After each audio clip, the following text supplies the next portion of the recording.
we've touched on media, and obviously we should bear in mind John's point that Hillary actually won the popular vote. But in the important. Yes, but in this arcane system, and we knew the rules, right? So it's like saying chess should have been structured differently. They didn't know the rules, right? What role did the media play in making possible this result? Alice, we'll go into what to do about the media in a second, and you can speak about media broadly as well. I mean, obviously, broadly communication and what people experienced during this election. So whoever wants to go first on that. Mary, you want to? I'm happy to go first. So on the media, there's lots of reports out there saying it was all their fault, and there's lots of reports out there saying it's not their fault.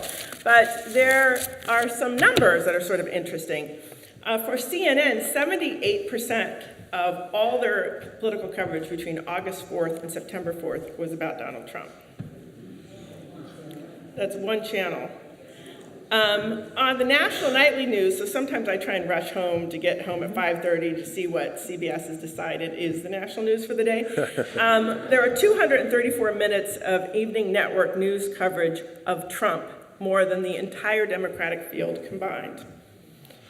Is that wrong? Earlier in the stages. Okay, I don't have the dates for that. It said by November, I think. Of previous year. So, you take a guy who comes into the cycle with 90% name recognition, very positive name recognition, who elevates Twitter to this whole new level of political tool.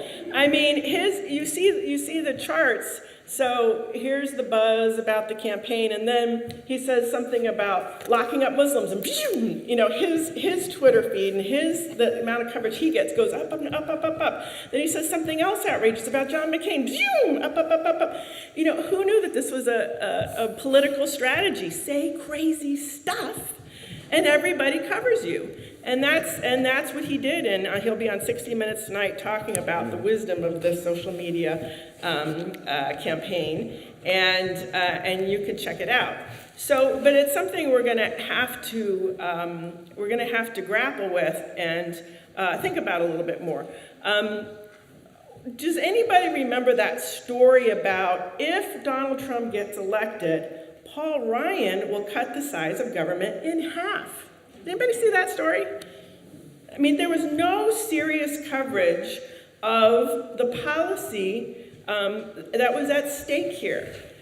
You'd see ad campaigns of I'm for Social Security and I'm for Social Security too, but there was no really serious policy coverage coming out of the media, and that's a really big problem.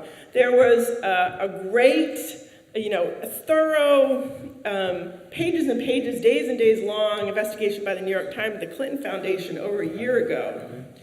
But it wasn't until the last few weeks that we had, oh, by the way, he doesn't pay his taxes and hasn't for a long, long, long time.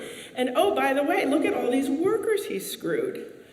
And the story of all the workers he screwed, I thought was really compelling. I was waiting to see every one of those workers on a TV ad. Did we see any of those workers on a TV ad? We didn't see them. So it's the responsibility of candidates to put big, bold ideas out there first. And it's the responsibility of candidates also to make the media cover them. To call them up and berate them for not covering them. I'm not saying it's entirely their responsibility, and the expert on media here will tell you about the collapse of the American media and the concentration of American media. But clearly it's a big problem, and clearly we have to have our own media to continue to tell this story.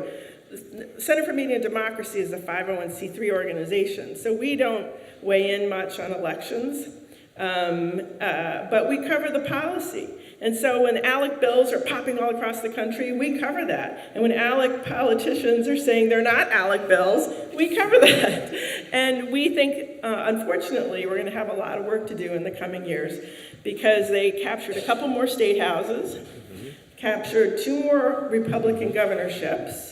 So there's a lot of new ALEC members who will be meeting in Washington, D.C. December 2nd to plan their agenda. And boy, are they jazzed. They're putting out their list of things they want to accomplish that they want to accomplish both in the state houses and in the federal government. So we will unfortunately have our work cut out for us, and you can follow us at prwatch.org.